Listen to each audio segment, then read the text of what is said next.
Nostalgia is an incredible thing.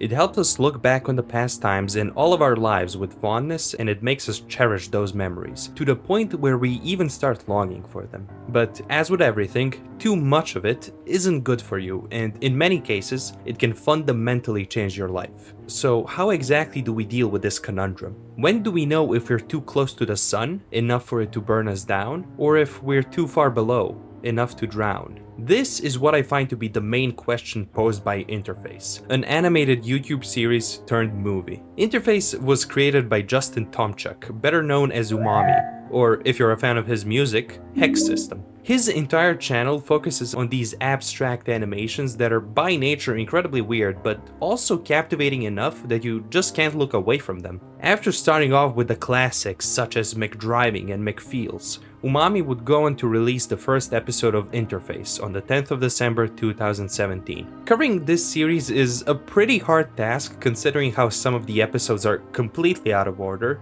so this video will be split into 3 sections. The story overview, a closer look at the 3, in my opinion at least, most important characters, and finally my own thoughts about the series in the end. I used to follow Interface while new episodes were still coming out, and believe me when I say there are several points in the story where I'd lean forward in my seat because of how much I enjoyed every single new reveal. In the current online sphere where every series you see needs to be spooky and needs to try to get you to shit your pants, it's incredibly refreshing to see art in its purest form, which is what I think is the best description of Interface. From the music to the presentation, there are several times where you can take any frame from an episode and call it a work of art on its own. But only when you combine all of these works of art is when you get something more. It's when you get a true masterpiece. And as always, before watching the video, please go check out the original series. It takes around 2 hours to watch it fully, and you'd be doing yourself a disservice if you don't experience it on your own and instead you listen to some idiot talk about it. With all of that out of the way, let's look at Interface. The first episode is a great cold open and immediately introduces us to our 2 main characters. The silent man in blue, who we will later come to learn is called Henryk, is seen staring at static inside of 2 mannequins' eyes. This static can also be seen all around him, which we will soon come to learn is way more than just a stylistic choice. Our second protagonist is the incorporeal shape-shifting clown, Mischief, who basically immediately tells us his origin story. Mischief recounts the events of the year 1943, or more specifically, he recounts the Philadelphia experiment. Now is a good time to mention that the series takes place in an alternate reality of sorts, where the outcome of that experiment changed the entire world. In our world, the Philadelphia experiment is nothing more than a hoax. Basically, the point was to make the USS Eldridge, the exact same ship we see in Mischief's story, invisible, just like he says. In the hoax, the ship apparently teleported multiple times and left many crewmates with negative side effects. However, in the world of Interface, this did actually happen. Instead of becoming invisible, the ship got teleported to New York and the entire crew merged with the walls of the ship. Except Mischief. He was ascending to the skies, but somehow got destroyed. And instead of becoming a being of static, he took on this physical form, which he has shown to Henryk, who looks just as confused as I was when I first heard all of this. This opening immediately captivates us with the use of its incredible color palette. Unlike most other animated series that go for either a realistic palette or a bright and cartoony one, Interface plays around with its visuals a lot. Not only with its colors, but also with its depictions of people and monsters. Something is very wrong with this world. The skies are no longer blue, monsters are among us, but are shown as more human than actual humans. One of our protagonists, Henryk, stands out from the rest of the crowd so much, yet unlike them, he never says a word.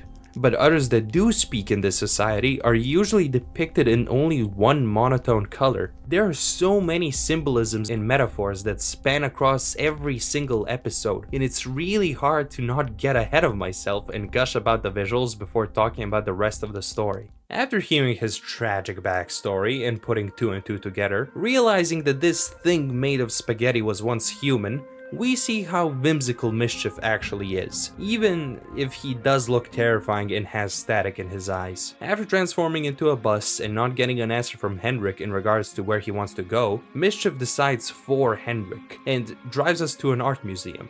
On his way there, we see the Montreal Cross in the Montreal Olympic Stadium, it also consisting of the same static energy that we've seen before. So now we know where the series takes place, in Montreal, Canada. The duo arrives at the Montreal Museum of Fine Arts, and then we shift our view away from them for a little bit and are introduced to the third important character of the series, Joseph Greetings.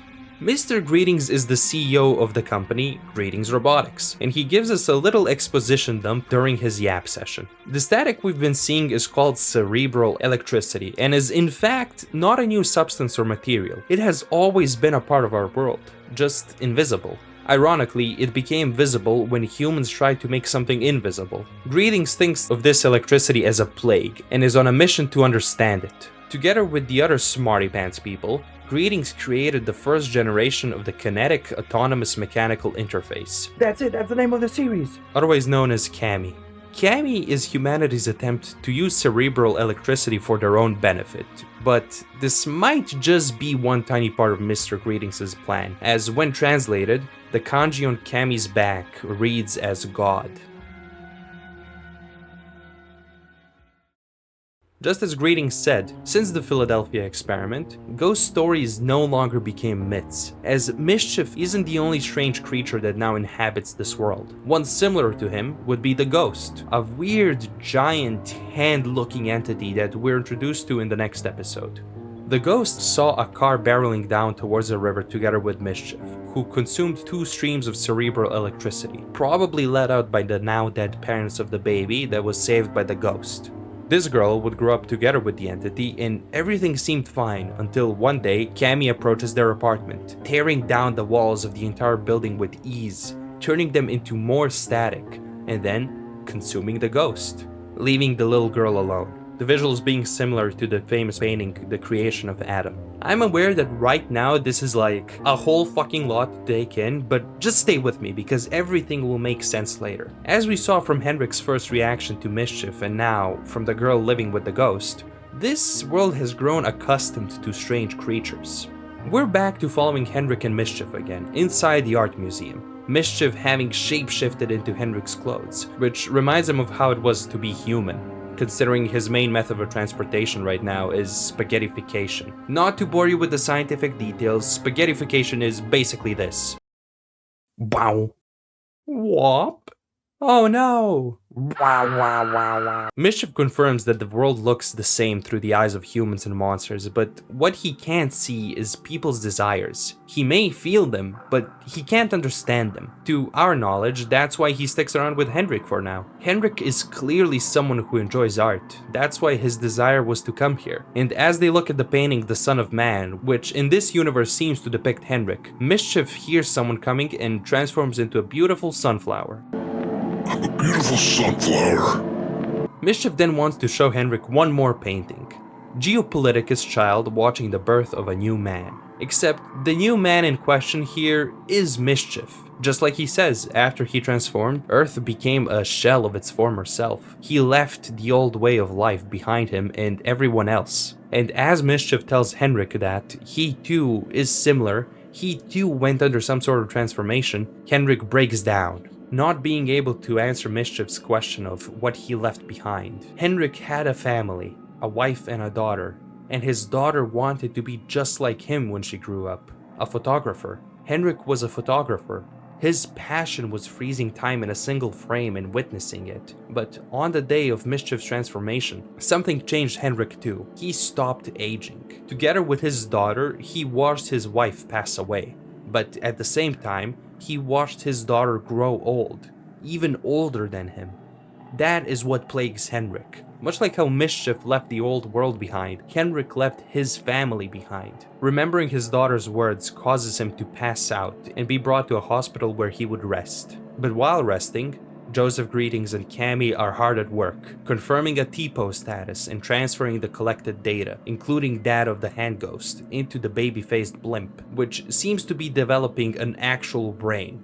This is the mechanical saccharitis, named after this abomination, which was previously thought to be one of mankind's earliest ancestors. Inside the hospital, Henryk wakes up and watches some sort of fucked up commercial. And this is when Mischief comes to his rescue as an adorable bird. Tweet, tweet, tweet. Henryk is clearly starting to enjoy Mischief's company, as this is probably the first time he's interacted with someone who's, in a way, similar to him. This is when Mischief finds out what we did just a minute ago.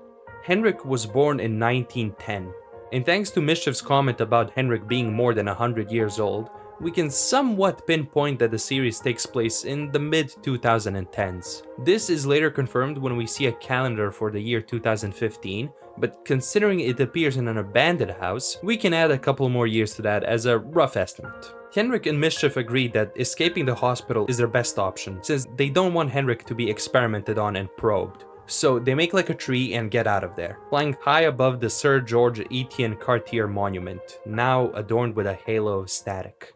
The duo visit a restaurant owned by one of Mischief's friends. He too can camouflage just like Mischief, but he fears it won't help against someone who sees the world in black and white, ones and zeros, which is exactly how Cammy sees it. She may use cerebral energy, but she is just a machine, nothing even close to a human or a monster. That's why she can never be God, as instead of just black and white, living things are just gray, nowhere near Cammy's image. After this brief exchange, a mysterious man enters the restaurant. He seems unimportant for now, but we'll see him again soon enough.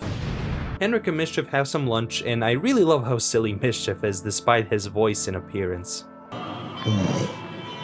Noodles. My favorite.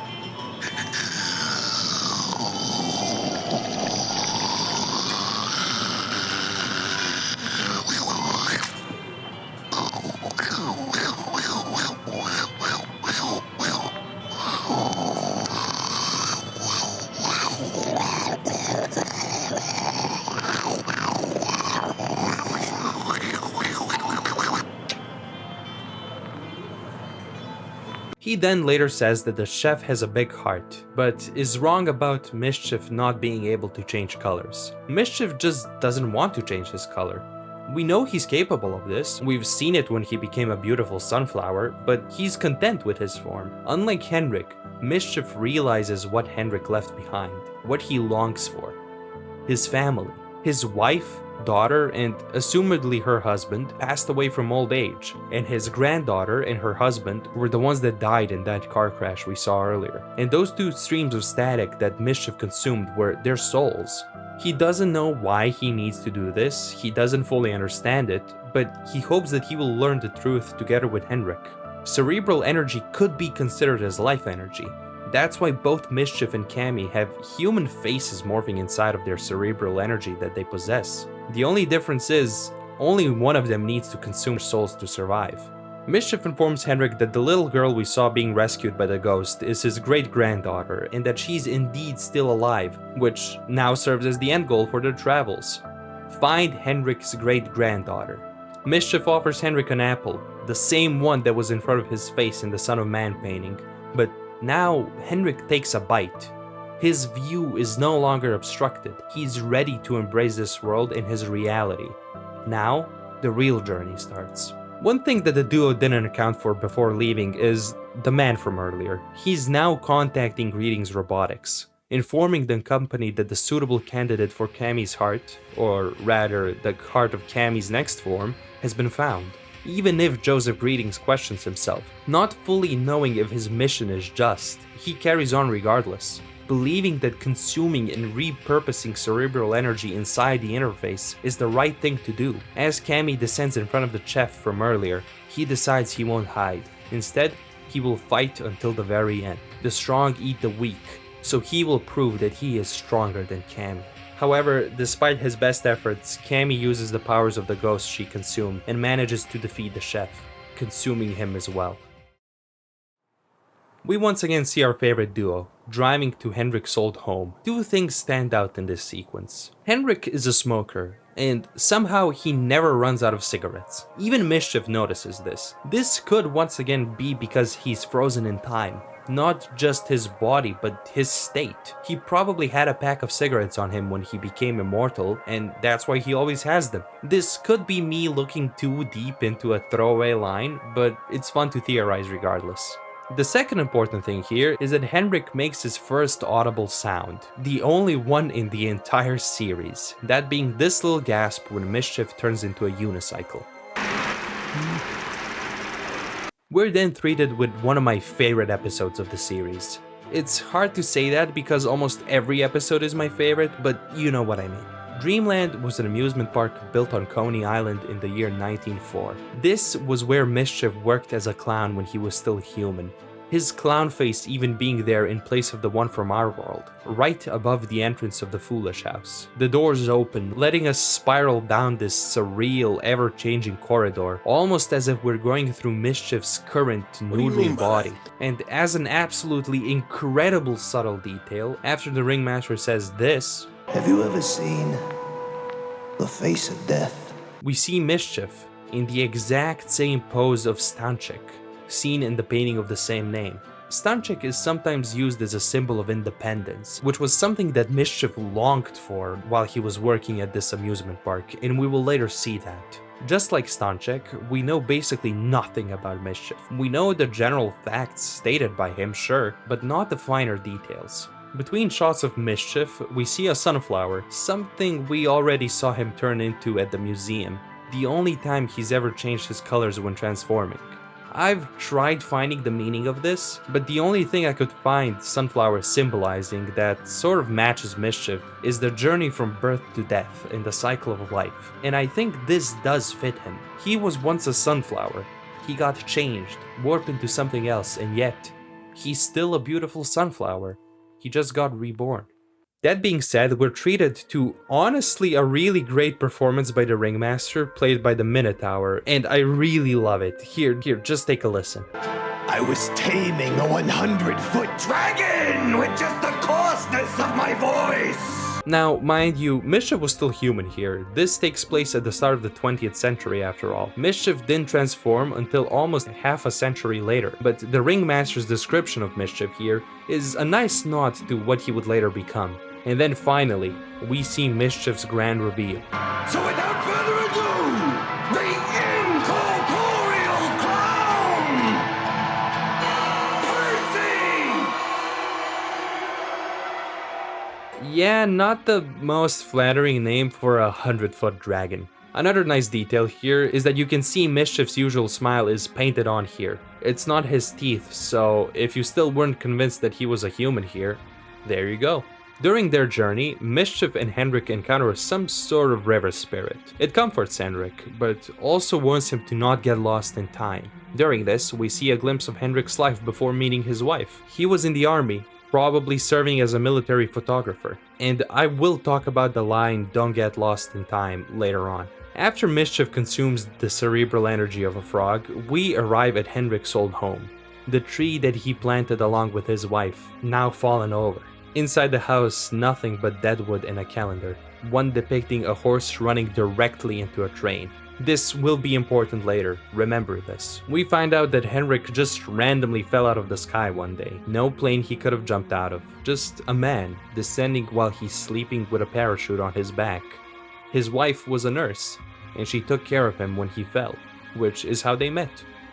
Cute. Aww. One thing I haven't mentioned about Dreamland earlier was its end.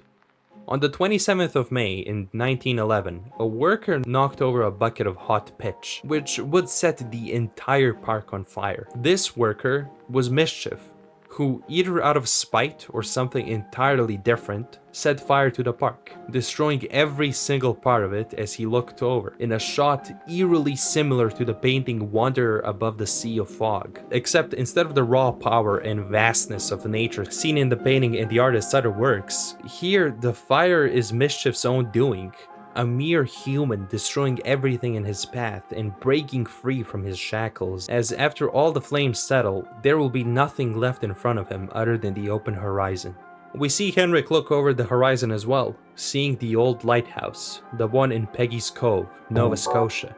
where he believes he will find his great-granddaughter, as he told his own daughter, "When you feel lost, go to the lighthouse." Now, one thing I'm not sure of is this baby and its mother's identities. At first, I thought it was Henryk's wife and daughter, but this doesn't seem like his wife. Instead, the baby seems to be Henryk, and the identity of the mother is either unknown, or as I've seen some people say, the clown from Dreamland Mischief was in love with while he was still human, who was ripped away from him by the ringmaster. Either way, this lighthouse is the next destination Henryk and Mischief set off to. In the meantime, Cammy is processing the memories of the chef, and has a new target, that being our duo. As Henryk's great-granddaughter walks alone in the streets, Cammy uses her new camouflage powers and appears in front of the girl as the ghost, tricking her into revealing the location of Henryk and Mischief, who are now wanted fugitives. And speaking of, they're on their way to the lighthouse. Mischief moving in a way that he calls quantum entanglement, a bizarre counterintuitive phenomenon that explains how two subatomic particles can be intimately linked to each other even if separated by billions of light years of space. Sort of like Henryk and his great-granddaughter, sort of like Mischief and all the other creatures made of cerebral electricity, sort of like the ghost. The ghost actually has a much deeper connection with Henryk and his family, as it was once a part of it. After the death of his daughter, her soul transformed into something different. It transformed into the ghost. And with this revelation, we also find out what happened on that fateful day of the car crash, when she rescued her granddaughter. The car didn't simply swerve off the bridge on its own. The fall was caused by none other than Henryk, who spiraled so deep into his depression after outliving his daughter that he decided to end his own existence, embracing his end, the scene being a reference to the Shawshank Redemption. Henryk sees his death as his redemption. However, this sadly just led to the loss of two other lives. In another sequence of origin story reveals, we find out that Joseph Greetings was one of the crewmen aboard the Eldridge, together with Mischief, and as far as we know, he's the only human to survive the Philadelphia experiment. He witnessed the horrors that happened on that day with his own eyes. He was in the middle of the birth of the new world, the new normal, and he saw Mischief's ascent into something more, a new god. Of course, just as in any alien movie ever made, the moment humans see something they don't understand, the first option is to always use a lot of guns. Fighter planes shot Mischief down. This is what he meant when he said he was forced to regain his physicality. And this confrontation is what made the cerebral energy visible to the entire world, forever changing it. An interesting detail here is that throughout the series we've seen plenty of metaphors that alluded to Mischief being Lucifer. His fall after being shot down even being a direct reference to the painting Paradise Lost, where Lucifer is seen falling down from the heavens onto the world of man. However, instead of losing his wings like Satan in many of his depictions, the cerebral electricity here is seen being created around Mischief to form wings. Mischief didn't lose his wings, he gained them. And the revelation that he was waiting for Henryk's family to die so that he could consume them paints Mischief as sinister, conniving, but then why would he be helping Henryk? What if, much like Greetings, we got the wrong idea of this world? So far, the only thing we've seen Cammy do is destroy whenever she feels like it, but Mischief only consumes the souls of those who have already passed away. He may be necessary in this world. Meanwhile, Cammy is an attempt to make a new god. One similar to the god that Greetings saw in 1943. As Henryk and Mischief ascend the lighthouse, Mischief lifts off some pivotal years in the series. And then, at the top, as Henryk looks into the cerebral energy housed within the lighthouse, he probably sees the face of his late wife among the hundreds of morphing souls, Mischief aptly saying the shortened version of the quote from the Red Book by Carl Jung. My soul, where are you? Do you hear me? I will wander with you and ascend to my solitude. The author describes this book as his confrontation with the unconscious, something that Henryk is about to do, as the cerebral energy takes a hold of him, connecting his mind with the interface, while the body housing it, the mechanical Saccharitis, is slowly absorbing all the static it can on its way to the lighthouse.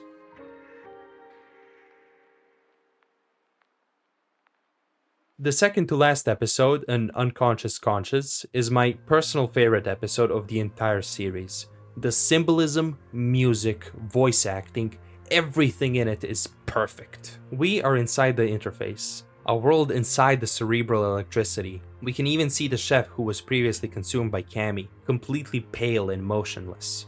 Off the Greetings robotics train steps out Mr. Greetings himself, having connected himself to the interface so that he could convince Henryk to join his cause. Greetings extends his hand to Henryk, except Henryk never completes the handshake.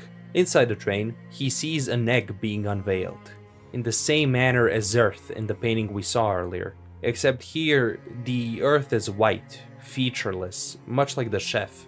It's just as he said. Cammy, and by extension every single one of Greetings' creations, see the world in black and white. This is Greetings' plan. The only way to get rid of all cerebral electricity, both the monsters created from it and the souls of all humans, is to have everything consumed by the mechanical Saccharitis, the new god, uniting everything inside of its brain and transferring them into the interface. Another major detail we learn here is that Henryk is just like Mischief and the Ghost. The nuclear explosion he was photographing in 1943 killed him, but instead of coming back different, his form stayed the same. Greetings himself said that every time someone dies, their soul doesn't move on, it stays on Earth as a haunted spirit. This is why Mischief is necessary in this world. He's a sunflower, he's the journey between life and death, the grim reaper that helps haunted souls move on. Sort of like a Ghostbuster when you think about it. If Mischief was there when Henryk died to the explosion, he would have probably consumed him as well. This entire sequence is, again, Greetings seeing the world in black and white. Just because Henryk looks human doesn't mean that he is human. During this sequence, we see Cammy was present during 9/11, but instead of Greetings doing anything to stop it, Cammy just took off her mask, ready to consume the cerebral energy of all who died that day. No matter the cost, Greetings and everyone who supports him are committed to the Great Reversal.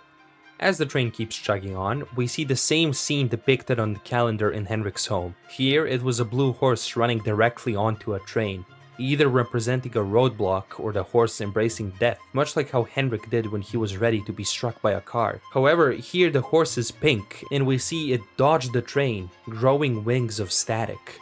The parallel between the two horses and our main duo is clear. Henryk could only see darkness due to his condition, unable to escape it.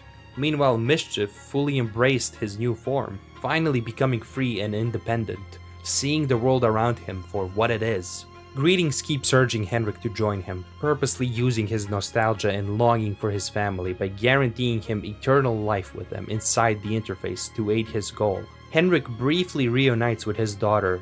Well, we honestly can't be sure if this is really her or if it's just a projection made by Greetings, as if you look closely, you can see her crying static instead of actual tears. Either way, Greetings tells Henryk he was fooled by the devil. He took the apple that was offered to him, and that he's just Mischief's prey. Henryk looks at the Polaroids he carries with himself, one of his family and another that Mischief took of the river spirit. He remembers the words the spirit told him, "Don't get lost in time," realizing that by staying in this static place and time forever would make him lose his sense of self, and being reminded of this goal, to see his great-granddaughter, Henryk seemingly makes a choice and leaves the interface, once again stepping into the real world. This shot being the direct opposite of the one we saw earlier. Instead of Henryk looking back at us, at his past and away from the modern world, here we see his back, as he finally walks forward. By now, either on purpose or by mistake, Joseph Greetings' real body is deceased. His consciousness is now one with the interface. Henryk contemplates one last time whether or not he should press the red button and help Greetings achieve his goal, or if he should trust Mischief, as he asks him one question. What came first? The chicken or the egg? Will mankind become one with the god they created, rendering every sacrifice made useless? Or will they stay content with the world as it is, as it's the natural course of life? Henryk ponders this and once again sides with Mischief. They escape from the lighthouse in the mechanical Saccharitis, dodging giant hands as the big baby consumes all the energy that was stored inside the lighthouse. On the shore, the duo encounter Henryk's daughter, along with his great-granddaughter. Of course, the duo see through the disguise. This was just Cammy camouflaged as Henryk's daughter, holding a knife to the child's neck. Mischief transforms into an apple, and Henryk throws him at Cammy. As Mischief flies, he takes off her mask and tries to look through it. But of course, he sees nothing different. Creatures of static and humans really aren't that different. They both inhabit the same world that they all see the same. Cammy tries destroying Mischief, but nothing seems to be working as he consumes all the cerebral energy inside of her. She self-destructs and almost kills him, but thankfully, he just puts himself back together, thanks to the nutritious energy from Henryk's hat. Mischief transforms into an apple yet again, a much bigger one, in order to trick the giant baby into consuming him. Because after all, he is a parasite. Henryk and Mischief exchange one final look, and the Saccharitis eats him. And now, Mischief is probably slowly consuming it from the inside. After all of this, the world stays the same as it ever was, and Henryk is finally with his great-granddaughter, ready to embrace the future. The scene being an homage to the painting Nighthawks. Henryk finally changed in some way. He no longer has his hat as it was consumed by Mischief, the hat that we saw him wear in each and every single flashback. Henryk has finally moved on from the past, and with this final shot, the series draws to a close.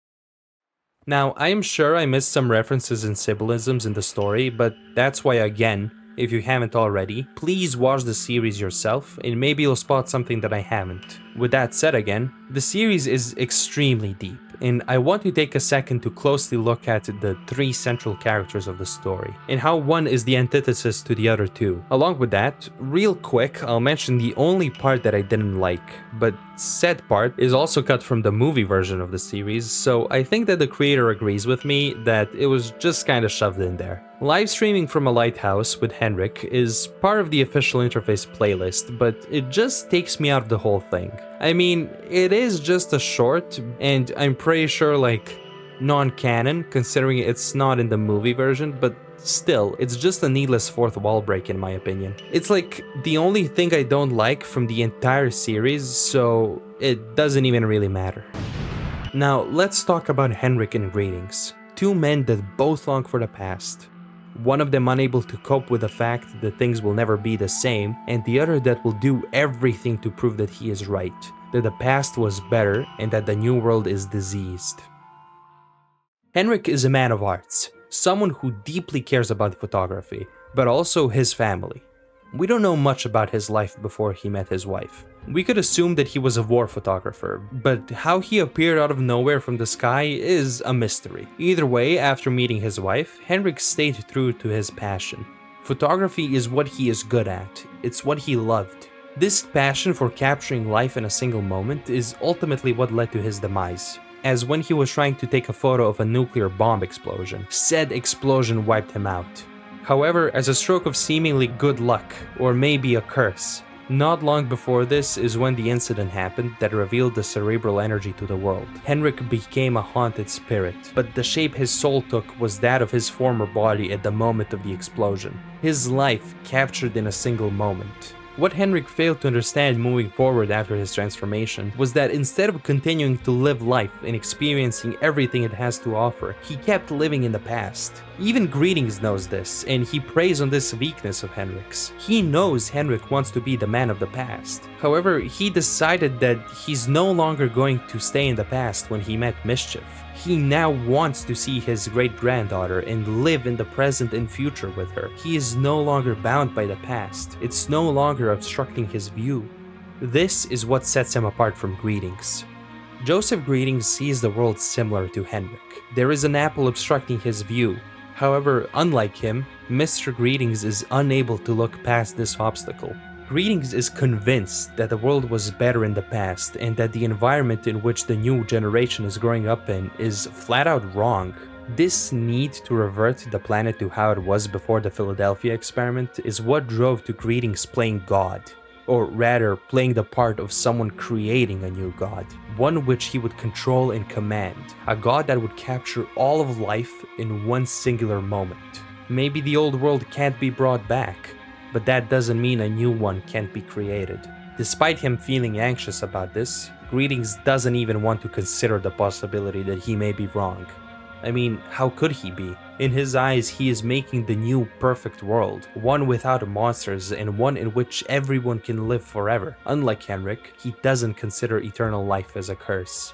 Both of these characters are similar, but stuck between them is something greater, a being which, much like Henryk, is eternal, and unlike Greetings, this being embraced the chaos of the new world. That being is Mischief. Throughout the series, your opinion of Mischief may greatly go from one extreme into the other. At first you see him and you think, what the fuck am I looking at? And then in the next episode you're like, oh, he's a beautiful baby bird. And then in the next episode after that, you're like, oh, never mind, this might actually be Satan. The thing with Mischief is, he is neither just a cute fun little clown, nor this truly evil spooky entity. He is the definition of chaotic neutral. He was sick of his old life and embraced the wackiness of this new one. Unlike Henryk and Greetings, Mischief's motivation isn't tied to the past. He simply wants to learn more about what he consumes and why he does it. He wants to learn about the things that will help him in the future, rather than dwell in the past. The fact that he consumes cerebral energy also makes him a sort of ferryman of this world, as it seems like he is the only one who can give haunted souls their peace by absorbing them. We saw plenty of times that he was associated with death, and that doesn't have to be a bad thing. Death is the necessary part of life, and if we think otherwise, then we'd be just like Henryk, too focused on the past to see the future ahead of us. Mischief is the angel of death in this world. Almost every time we see a statue of an angel, it's pink, a deliberate association with Mischief. And what makes him different than Cammy is that he doesn't kill in order to consume someone's soul. Mischief is not good or bad. He is just a passive observer that enjoys life and is content with nature being left alone as it is.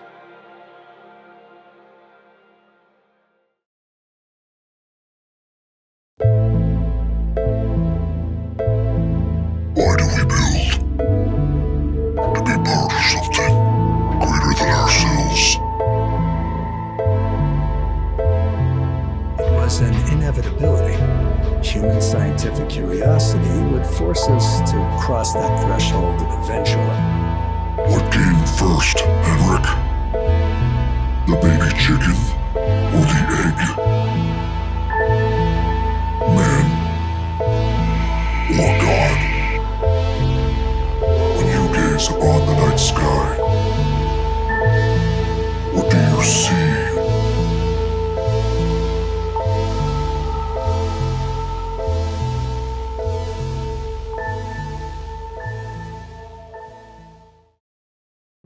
So, what can be said about this series that I haven't already gushed about earlier? The presentation is amazing. I love how you can see the improvement in Umami's art style with each new episode. I mean, come on, compare episode 1 to one of the final episodes, and the difference is night and day.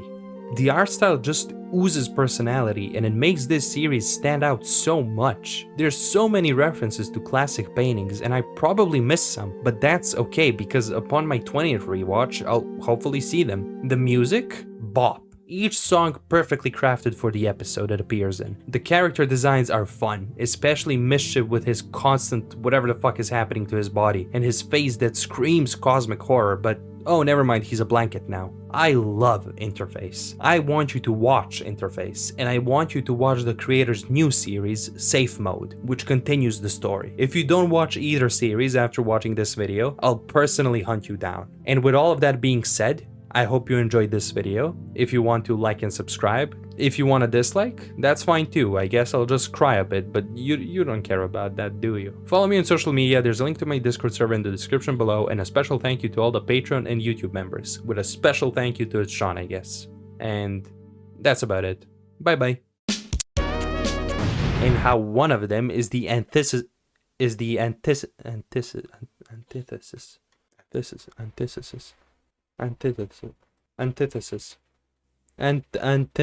What the fuck?